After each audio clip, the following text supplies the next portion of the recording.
Hello বন্ধুরা, আসসালামু আলাইকুম। পাপড়ি মাশরুম অ্যান্ড অ্যাগ্রো ফার্মের পক্ষ থেকে সবাইকে শুভেচ্ছা। আশা করি সবাই ভালো আছেন। একজন শ্রদ্ধেয় উদ্যোক্তার মনে প্রশ্ন যে তার ফলনটা ধারাবাহিকভাবে থাকছে না, তাহলে কাস্টমারকে কিভাবে সে দিবেন। আসলে আপনাকে ব্যালেন্স করে চাষ করতে হবে এবং অনেক সময় ব্যালেন্স করা যায় না। প্রতিটা চাষির ক্ষেত্রেই একটা গ্যাপের সৃষ্টি হবেই। এক নাগাড়ে একটা ফলন আসার পরে একটা গ্যাপের সৃষ্টি হবে। শীতের দিনে সেই গ্যাপটা কম সময় হয়ে থাকে, 5 দিন হতে পারে, 7 দিন হতে পারে যদি বড় খামারি হয়, কারণ সে তো ধারাবাহিকভাবেই প্যাকেট তৈরি করে থাকেন, চাষঘরে বসিয়ে থাকেন। আর যারা আছেন যে 2 মাস 3 মাস পরে পরে বসাচ্ছেন, তাদের ক্ষেত্রে আর এক রকমের গ্যাপের সৃষ্টি হয়। আর যারা আছেন ছোট খামারি, একেবারেই কম স্পোন নিয়ে বসিয়েছেন বা খড়ের বেড বসিয়েছেন, তাদের ক্ষেত্রেও একটু বেশি গ্যাপের সৃষ্টি হয়। তবে এটা আপনাকে মাথায় রেখে চাষ করতে হবে যে একটা গ্যাপের সৃষ্টি হবে। গরমের দিনে একটু বেশি সময় হয়ে থাকে, 10 দিনও অনেক সময় লেগে যায় যে কোনো উৎপাদন থাকে না। শীতের সময় একটু গ্যাপটা কম হয়, অনেক সময় 3 দিনের মধ্যেও দেখা যায় যে আবার স্বাভাবিক পর্যায়ে চলে আসে। সেক্ষেত্রে আপনি আপনার চপের দোকান বা খুচরা ভোক্তা বা পাইকারি কাস্টমারকে কিভাবে আপনি ব্যালেন্স করবেন।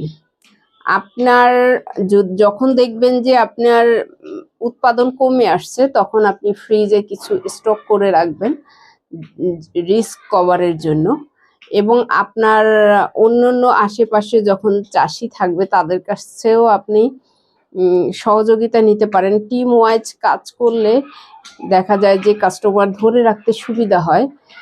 সেক্ষেত্রে আবার আপনার ভোক্তারও অথবা চপের দোকান অথবা পাইকারি দোকানেরও এটা মাথায় রেখে ব্যবসা করতে হবে যে আপনি প্রতিদিনই যে এক চাষির কাছ থেকে পর্যাপ্ত পরিমাণ মাশরুম পাবেন, এরকম নাও হতে পারে।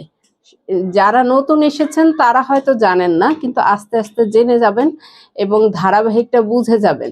যখন আপনি 1 বছর চাষ পর্যায় থেকে যেতে পারবেন, তখন আপনি ধারাবাহিকভাবে বুঝবেন যে কখন কোন সময় কি রকমের পরিবর্তনটা আসে।